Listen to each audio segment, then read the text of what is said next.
बिस्मिल्लाहिर्रहमानिर्रहीम अस्सलामु अलैकुम रहमतुल्लाहि व बरकातुहू। अज़ीज़ तलबा, पिछली क्लास में हमने ब्रासिका प्लांट के रूट्स के बारे में गुफ्तगू की थी। पहले हमने प्लांट का स्ट्रक्चर डिस्कस किया और उसके बाद हमने रूट के बारे में डिस्कशन की थी। पहले उसके बारे में कुछ जो जनरल फीचर्स हैं वो डिस्कस किए और उसके बाद उसका इंटरनल स्ट्रक्चर हमने डिस्कस किया था। तो आप लोगों को मैंने एक टास्क दिया था कि आप उसकी डायग्राम बनाने की प्रैक्टिस करेंगे, क्योंकि उसकी डायग्राम इम्तहान के लिए इम्पॉर्टेंट है। तो यकीनन आप लोगों ने उसकी डायग्राम की प्रैक्टिस की होगी, transfer section of root. Okay, today we are going to study about another part of brassica plant which is the stem. Let's start today's class. Today we are going to discuss about stem of brassica campestris, यानी आज हम brassica के stem के बारे में, सरसों के stem के बारे में गुफ्तगू करने जा रहे हैं। Point number 1 is stem develops from plumule of seed. Stem develops from plumule of seed, यानी स्टेम सीड के प्लूम्यूल से पैदा होता है, उससे बनता है। इससे पहले हमने आपको रूट के बारे में बताया था कि रूट सीड के कौन से पार्ट से डेवलप होता है? रेडिकल से। रेडिकल नीचे की तरफ होता है, प्लूम्यूल ऊपर की तरफ होता है और इससे स्टेम निकलता है जो ऊपर हवा में बढ़ता है, यानी away from the ground. Second point, stem bears branches, leaves and flower. Stem पर ब्रांचेस, लीव्स और फ्लावर होते हैं। Having nodes and internode, stem पर नोड्स और इंटरनोड्स होते हैं। ये नोड्स और इंटरनोड याद है कुछ आपको क्या होते हैं? पहले भी आपको कई मर्तबा बताए गए हैं। स्टेम पर या किसी ब्रांच पर वो जगह जहां से लीफ निकलता है या नई शाख निकलती हुई, थोड़ा सा सोलन हिस्सा होता है, थोड़ा सूजा हुआ, मोटा सा उभरा हुआ हिस्सा होता है, उसे क्या कहते हैं? जहां से लीफ अराइज होता है, निकलता है, नोड्स। क्या कहते हैं उसको? नोड। एक से ज्यादा हो तो नोड्स। ठीक है, तो स्टेम पे वो जगह जहां से पत्ते निकलते हैं या नई शाख निकलती है उसे क्या कहते हैं? नोड। और एक नोड से लेकर दूसरी नोड के दरमियान स्टेम का जो हिस्सा होता है वो कहलाता है इंटरनोड। नोड्स बहुत सारी होती हैं ब्रांचेस पर और स्टेम पर, तो एक नोड से दूसरे स्टेम तक दरमियान में स्टेम का जो हिस्सा है वो क्या कहलाता है? इंटरनोड। तो स्टेम के ऊपर क्या क्या होते हैं भाई? नोड्स और इंटरनोड्स होते हैं। Point number 4, stem transports water and mineral from root to leaves. Stem water और मिनरल्स को रूट से लीव्स तक पहुंचाता है, क्योंकि लीव्स में क्या होता है? लीव्स में इस पानी की मदद से और मिनरल की मदद से फूड मैन्युफैक्चर किया जाता है। उसके बाद और क्या करता है? And prepare food from leaves to all parts of plant. जब लीव्स में तो खाना तैयार हो रहा है, लीव्स में जो फूड मैन्युफैक्चर होता है ये उस फूड को प्लांट के तमाम पार्ट्स तक पहुंचाने का काम करता है। तो ट्रांसपोर्टेशन के हवाले से स्टेम के कितने फंक्शन हैं? 2 फंक्शन हैं। पहला फंक्शन ये है कि स्टेम वाटर और मिनरल्स को लीव्स तक पहुंचाता है, और दूसरा फंक्शन ये है कि लीव्स में जो फूड मैन्युफैक्चर होता है फोटोसिंथेसिस के अमल के जरिए, उस फूड को स्टेम क्या करता है? प्लांट के तमाम पार्ट्स तक पहुंचाने का काम करता है। कितने काम बताए हमने स्टेम के ट्रांसपोर्ट के हवाले से? 2 काम। पहला काम वाटर और मिनरल को रूट से लीव्स तक पहुंचाना, और फिर लीव्स में जो फूड मैन्युफैक्चर हो रहा है उसे, जो प्रिपेयर फूड है उसे लीव से प्लांट के तमाम पार्ट्स तक पहुंचाना। Point number 5, stem supports plant. Stem का एक काम यह है कि स्टेम प्लांट के मुख्तलिफ हिस्सों को सपोर्ट प्रोवाइड करता है। जैसे इस पर लीव्स होते हैं, इस पर फ्लावर्स होते हैं, फ्रूट्स हैं, सीड उसी के अंदर ही बनते हैं। तो स्टेम प्लांट के जो दीगर पार्ट्स हैं जो अबव द ग्राउंड होते हैं उनको सपोर्ट प्रोवाइड करता है। Point number 6, it bears branch leaves where photosynthesis occurs। Stem पर लीव्स होते हैं और लीव्स में कौन सा प्रोसेस होता है? फोटोसिंथेसिस का प्रोसेस होता है। और आप जानते हैं कि फोटोसिंथेसिस के प्रोसेस के बगैर प्लांट की लाइफ मुमकिन नहीं है, क्योंकि फूड मैन्युफैक्चर होगा तो प्लांट जिंदा रहेगा। तो स्टेम पर ही लीव्स होते हैं और लीव्स में फोटोसिंथेसिस का प्रोसेस होता है। Number 7, stem bears flowers which are reproductive organs। Stem पर फ्लावर्स होते हैं और आप जानते हैं कि फ्लावर्स क्या होते हैं, रिप्रोडक्टिव ऑर्गेन्स होते हैं, यानी ये प्लांट की लाइफ को, प्लांट की जो लाइफ साइकिल है, जो प्लांट के तादाद है उसको मेंटेन रखने में, उनकी तादाद बढ़ाने में, या प्लांट की बका के लिए जो उसकी अपनी तादाद बढ़ाने का अमल है उसमें भी मुआवनत का काम करता है स्टेम। ठीक है, तो स्टेम का एक फंक्शन ये भी है कि स्टेम इनडायरेक्टली रिप्रोडक्टिव प्रोसेस में या रिप्रोडक्शन के प्रोसेस में हिस्सा लेता है। किस तरह के, इस पर फ्लावर्स होते हैं और फ्लावर्स रिप्रोडक्टिव ऑर्गेन्स हैं। तो स्टेम के बारे में ये 7 पॉइंट्स है जो हमने आज पढ़े।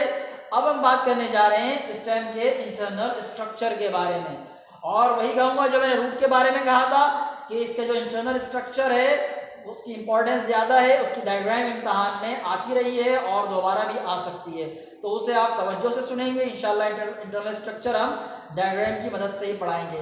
पहले हम इसमें जो बोर्ड पे लिखा हुआ है इसके बारे में गुफ्तगू कर लेते हैं कि इसमें कौन सी चीज़ें इंपॉर्टेंट हैं जो ऑब्जेक्टिव्स के हवाले से या शॉर्ट क्वेश्चन के हवाले से इंपॉर्टेंट हो सकती हैं। सबसे पहली चीज, स्टेम सीड के कौन से पार्ट से डेवलप होता है, कौन से पार्ट से, प्लूम्यूल से। तो ये मैंने रेड से मार्क किया है, इसे आपने याद करना है अच्छी तरह। याद रहे आपको कि स्टेम सीड के कौन से पार्ट से डेवलप होता है। उसके बाद स्टेम का जो फंक्शन है, ये जो फंक्शन यहाँ लिखा हुआ है, ठीक है, stem transport water mineral from root to leaves and prepare food from leaves to all parts of plant. तो ये जो फंक्शन है इसको आप याद करेंगे। ये दो काम ट्रांसपोर्ट के हवाले से जो है इन्हें याद करेंगे, क्योंकि स्टेम के फंक्शन शॉर्ट क्वेश्चन में पूछे जाते हैं। तो एक फंक्शन ये हो गया, दूसरा फंक्शन एक ये है, इसे भी आप याद कर लें। ठीक है, तो इसमें से ये 4 पॉइंट्स जो है वो ज्यादा अहमियत के हामिल हैं इम्तहान के हवाले से और ऑब्जेक्टिव्स के हवाले से। ठीक है, शॉर्ट क्वेश्चन के लिए भी और ऑब्जेक्टिव्स के लिए भी। तो ये पॉइंट्स अच्छी तरह याद करेंगे। तो पूरा लेक्चर ही आपको सुनना है, अच्छी तरह तवज्जो से जहन में रखना है, लेकिन खास तौर पर इन पॉइंट्स को आप अपने जहन में रखेंगे इम्तहान के लिए। तो अब बात करते हैं स्टेम के इंटरनल स्ट्रक्चर के बारे में। So this is the diagram of transverse section of stem of Brassica campestris। ठीक है, TS of stem, ये ब्रासिका के स्टेम की डायग्राम है, इसको तवज्जो से देखिए। बैरूनी तौर पर जो रूट में मौजूद थी कि सबसे पहले वो क्या थी, एपिडर्मिस, और एपिडर्मिस जो है वो एपिडर्मल सेल से बनी होती है, सिंगल लेयर ऑफ सेल है, वो यहाँ भी मौजूद है, नज़र आ रही है। लेकिन यहाँ एपिडर्मिस से पहले 2 चीज़ें और नज़र आ रही हैं। एक तो एपिडर्मल हेयर हैं, जिस तरह रूट पर रूट हेयर थे वो एपिडर्मिस का एक्सटेंशन थे, बिल्कुल यहाँ भी जो है वो एपिडर्मल हेयर हैं, लेकिन ये रूट हेयर से मुख्तलिफ होते हैं फंक्शन के लिहाज से। लेकिन क्योंकि ये एपिडर्मल सेल से ही निकलते हैं तो इसलिए इनका नाम एपिडर्मल हेयर रखा गया है। उसके बाद एक और इजाफी स्ट्रक्चर है जो एपिडर्मिस के ऊपर और एपिडर्मल हेयर दोनों के ऊपर एक बारीक सी कवरिंग है, एक बारीक सी लेयर है। ये बारीक कवरिंग या लेयर रूट पर नहीं होती, लेकिन प्लांट के दीगर हिस्सों पर ये लेयर पाई जाती है, और इसका क्या नाम लिखा हुआ है, क्यूटिकल। पहले भी आप क्यूटिकल के बारे में पढ़ चुके हैं ना, तो इसका यहाँ फंक्शन होता है, ये एक्सेसिव लॉस ऑफ वाटर को प्रिवेंट करती है, उससे बचाती है। अब अंदर जो पूरा मांस भरा हुआ है उसके बारे में गुफ्तगू करते हैं। एपिडर्मिस के बारे में गुफ्तगू हो गई। अगली जो चीज़ होती है वो कहलाता है कॉर्टेक्स। क्या है, कॉर्टेक्स। तो कॉर्टेक्स में क्या क्या पाया जाता है, आपको डायग्राम में कॉर्टेक्स नज़र नहीं आ रहा, यहाँ जो ऊपर ग्रीन कलर से लेकर और वाइट कलर या ब्राउन कलर की जो सेल की लाइन है वहाँ तक का रीजन क्या कहलाता है, कॉर्टेक्स। तो कॉर्टेक्स में क्या क्या चीज़ें हैं, कॉर्टेक्स में कॉलेनकाइमा सेल हैं, पैरेन्काइमा सेल हैं। ठीक है, तो इसमें ये पाया जाता है कॉर्टेक्स में। कौन कौन से सेल से बना होता है cortex, parenchyma and collenchyma cell से बना हुआ होता है, और इसमें फूड मटेरियल को स्टोर करने की सलाहियत होती है। उसके बाद अगला जो हिस्सा है वो है वेस्कुलर बंडल। ये जो आपको पर्पलिश टाइप के 2 स्ट्रक्चर नज़र आ रहे हैं ना बड़े बड़े, ये कहलाते हैं वैस्कुलर बंडल। ये डायग्राम में तो एक एक चीज़ को अलग-अलग दिखाया गया है ना, मैं बड़े बड़े रीजन बता रहा हूँ। पहला रीजन कॉर्टेक्स था, ठीक है, पहला रीजन क्या था, कॉर्टेक्स, एपिडर्मिस के बाद कॉर्टेक्स, उसके बाद अगला रीजन क्या है, अगला रीजन जो है वो वैस्कुलर बंडल है। वैसे इसे एंडोडर्मिस यहाँ से स्टार्ट हो रही है ना, वहीं से। तो कॉर्टेक्स हमने आपको बता दिया। उसके बाद अगला रीजन क्या है, वैस्कुलर बंडल। वैस्कुलर बंडल आप जानते हैं क्या क्या होते हैं, उसमें कौन से टिश्यूज़ होते हैं, उसमें जाइलम होते हैं और फ्लोएम टिश्यूज़, ये दो टिश्यूज़ हैं। इन दोनों का जो आपको स्ट्रक्चर है और फंक्शन है वो भी पढ़ाया जा चुका है, याद है। तो जाइलम एंड फ्लोएम यहाँ पर मौजूद होते हैं स्टेम में, और यहाँ भी वो वही काम करते हैं जो इनका एक्चुअल काम है। यानी जाइलम का काम होता है कि वो वाटर और मिनरल को ट्रांसपोर्ट करते हैं, और फ्लोएम का काम प्रिपेयर फूड को कंडक्ट करना है, पहुंचाने का काम करना है। जाइलम उसके साथ साथ यहाँ मैकेनिकल सपोर्ट भी प्रोवाइड करते हैं, क्योंकि इसमें डेड सेल होते हैं और ये हार्ड होते हैं, तो ये मैकेनिकल सपोर्ट भी प्रोवाइड करते हैं। उसके बाद एंडोडर्मिस आपने देख ली, जाइलम फ्लोएम आपको नज़र आ गए। अच्छा, जाइलम और फ्लोएम के दरमियान बीच में एक और नाम लिखा हुआ है, कैम्बियम, नज़र आ रहा है, येलो कलर के जो आपको सेल्स नज़र आ रहे हैं, कैम्बियम। तो ये कैम्बियम जो है ये भी मेरिस्टेमेटिक सेल्स होते हैं, और ये फूड को स्टोर करने का काम करते हैं, ठीक है। कैम्बियम भी यहाँ मौजूद होते हैं। ये येलो कलर के जो आपको सेल नज़र आ रहे हैं ये कैम्बियम है। उसके बाद स्टेम के सेंटर में, यहाँ तो आपको सबसे आखिरी हिस्सा नज़र आ रहा है ना, क्योंकि ये कट पीस निकाला हुआ है स्टेम का, तो दरमियान में ये वाइट सेल है बिल्कुल सेंटर में, जहाँ पर ये नाम लिखा हुआ है टी सब स्टेम, तो ये स्टेम के बिल्कुल सेंटर की जगह है, दरमियान की जगह है। ये कहलाती है पिथ। क्या कहलाती है ये, पिथ, ठीक है। और ये पिथ किससे बनी हुई होती है, ये भी पैरेन्काइमा सेल से मिलकर बनी हुई होती है, और यहाँ भी फूड मटेरियल को स्टोर करने का काम होता है। तो ये स्टेम का इंटरनल स्ट्रक्चर है। एक बार फिर से ऊपर से देखना शुरू करें। सबसे पहले क्या चीज़ मौजूद है यहाँ पर, लेयर। तो सबसे पहली लेयर क्या है, सबसे पहली लेयर यहाँ क्यूटिकल है। क्यूटिकल प्रोटेक्शन करती है एपिडर्मिस की, और उसके बाद अगली लेयर क्या है, क्यूटिकल के बाद एपिडर्मिस है। किताब में वैसे एपिडर्मिस से स्टार्ट किया गया है, आप चाहें तो ये दो ऊपर के नाम छोड़ सकते हैं और एपिडर्मिस से ही याद कर लें आप।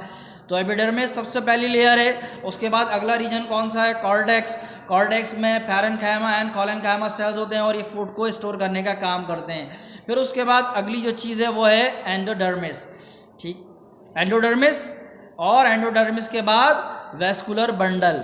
वैस्कुलर बंडल में क्या क्या है, जाइलम है, फ्लोएम है, और उससे आगे बढ़ जाएं तो दरमियान में जो सेंट्रल रीजन है वो क्या है, पिथ। तो अब आपका काम ये है कि आप इस तस्वीर को जिस तरह मैंने पढ़ाया है इस तरह अगर समझ लेंगे तो आपके लिए बनाना आसान हो जाएगा। चीज़ों को जहन में बिठाएं, एपिडर्मिस से बनाना शुरू करें, और उसके बाद कॉर्टेक्स, फिर एंडोडर्मिस, और फिर उसके बाद जो वैस्कुलर बंडल हैं, फिर जाइलम और फ्लोएम के दरमियान कैम्बियम जो मौजूद है, फिर उसके बाद लास्ट पार्ट पिथ। तो इस तरह प्रैक्टिस करेंगे तो तस्वीर बनाना आसान हो जाएगा। और जो रूट में मैंने बताया था वो यहाँ भी बताऊंगा कि डायग्राम, जो स्टेम की डायग्राम है वो एग्जामिनेशन पॉइंट ऑफ व्यू से इम्पॉर्टेंट है। इसकी आप प्रैक्टिस करें, बार बार प्रैक्टिस करें, ये लाजमी आपको बनाना आना चाहिए।